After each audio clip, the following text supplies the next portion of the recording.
Libro, El camino a Cristo. Capítulo 4, para obtener la paz interior. El que encubre sus transgresiones, no prosperará, mas quien las confiese y las abandone, alcanzará misericordia. Las condiciones indicadas para obtener la misericordia de Dios son sencillas, justas y razonables. El Señor no nos exige que hagamos alguna cosa penosa para obtener el perdón de nuestros pecados.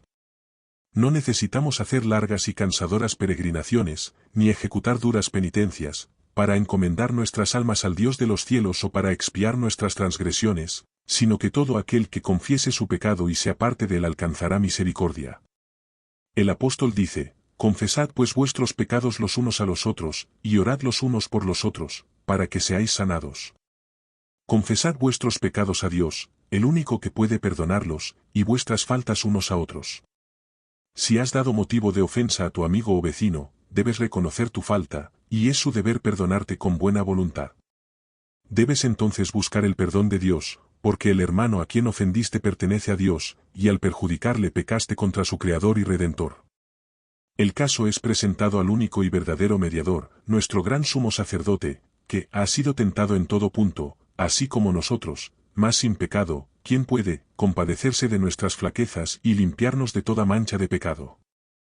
Los que no han humillado su alma delante de Dios reconociendo su culpa, no han cumplido todavía la primera condición de la aceptación. Si no hemos experimentado ese arrepentimiento del cual nadie debe arrepentirse, y no hemos confesado nuestros pecados con verdadera humillación del alma y quebrantamiento del espíritu, aborreciendo nuestra iniquidad, no hemos buscado verdaderamente el perdón de nuestros pecados, y si nunca lo hemos buscado, no hemos encontrado la paz de Dios. La única razón por la cual no obtenemos la remisión de nuestros pecados pasados es que no estamos dispuestos a humillar nuestro corazón ni a cumplir las condiciones que impone la palabra de verdad. Se nos dan instrucciones explícitas tocante a este asunto. La confesión de nuestros pecados, ya sea pública o privada, debe ser de corazón y voluntaria. No debe ser arrancada al pecador. No debe hacerse de un modo ligero y descuidado o exigirse de aquellos que no tienen una comprensión real del carácter aborrecible del pecado. La confesión que brota de lo íntimo del alma sube al Dios de piedad infinita. El salmista dice, cercano está Jehová a los quebrantados de corazón, y salva a los de espíritu contrito. La verdadera confesión es siempre de un carácter específico y reconoce pecados particulares. Pueden ser de tal naturaleza que solo puedan presentarse delante de Dios. Pueden ser males que deban confesarse individualmente a los que hayan sufrido daño por ellos, pueden ser de un carácter público, y en ese caso deberán confesarse públicamente. Pero toda confesión debe hacerse definida y directa, para reconocer en forma definida los pecados de los que uno sea culpable. En los días de Samuel los israelitas se alejaron de Dios. Estaban sufriendo las consecuencias del pecado, pues habían perdido su fe en Dios, el discernimiento de su poder y de su sabiduría para gobernar a la nación, y no confiaban en la capacidad del Señor para defender y vindicar su causa. Se apartaron del gran gobernante del universo, y desearon ser gobernados como las naciones que los rodeaban. Antes de encontrar paz hicieron esta confesión explícita, porque a todos nuestros pecados hemos añadido esta maldad de pedir para nosotros un rey. Tenían que confesar el preciso pecado del cual se habían hecho culpables. Su ingratitud oprimía sus almas y los separaba de Dios. La confesión no es aceptable para Dios si no va acompañada por un arrepentimiento sincero y una reforma. Debe haber cambios decididos en la vida, todo lo que ofenda a Dios debe dejarse. Tal será el resultado de una verdadera tristeza por el pecado.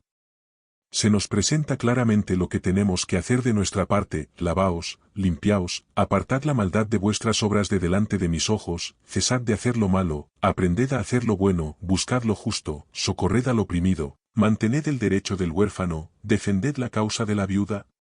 Si el inicuo devolviere la prenda, restituyere lo robado, y anduviere en los estatutos de la vida, sin cometer iniquidad, ciertamente vivirá, no morirá. El apóstol Pablo dice, hablando de la obra del arrepentimiento, el que fuisteis entristecidos según Dios, qué solícito cuidado obró en vosotros, y qué defensa de vosotros mismos, y qué indignación, y qué celo, y qué justicia vengativa. En todo os habéis mostrado puros en este asunto. Una vez que el pecado amortiguó la perfección moral, El que obra mal no discierne los defectos de su carácter ni comprende la enormidad del mal que ha cometido, y a menos que ceda al poder convincente del Espíritu Santo permanecerá parcialmente ciego con respecto a su pecado. Sus confesiones no son sinceras ni provienen del corazón. Cada vez que reconoce su maldad añade una disculpa de su conducta al declarar que si no hubiese sido por ciertas circunstancias no habría hecho esto o aquello que se le reprocha. Después que Adán y Eva hubieron comido de la fruta prohibida, los embargó un sentimiento de vergüenza y terror. Al principio, solo pensaban en cómo podrían excusar su pecado y escapar a la temida sentencia de muerte. Cuando el Señor les habló tocante a su pecado, Adán respondió echando la culpa en parte a Dios y en parte a su compañera: la mujer que pusiste aquí conmigo me dio del árbol, y comí. La mujer echó la culpa a la serpiente, diciendo: la serpiente me engañó, y comí. ¿Por qué hiciste la serpiente? ¿Por qué le permitiste que entrase en el Edén? Esas eran las preguntas implicadas en la excusa que dio por su pecado, y de este modo hacía a Dios responsable de su caída. El espíritu de justificación propia tuvo su origen en el padre de la mentira, y lo han manifestado todos los hijos e hijas de Adán. Las confesiones de esta clase no son inspiradas por el Espíritu Divino, y no serán aceptables para Dios. El arrepentimiento verdadero induce al hombre a reconocer su propia maldad, sin engaño ni hipocresía. Como el pobre publicano que no osaba ni aun alzar los ojos al cielo, exclamará: Dios, ten misericordia de mí, pecador. Y los que reconozcan así su iniquidad serán justificados, porque el Señor Jesús presentará su sangre en favor del alma arrepentida. Los ejemplos de arrepentimiento y humillación genuinos que da la palabra de Dios revelan un espíritu de confesión que no busca excusas por el pecado ni intenta su justificación propia. El apóstol Pablo no procuraba defenderse, sino que pintaba su pecado con sus colores más oscuros y no intentaba atenuar su culpa.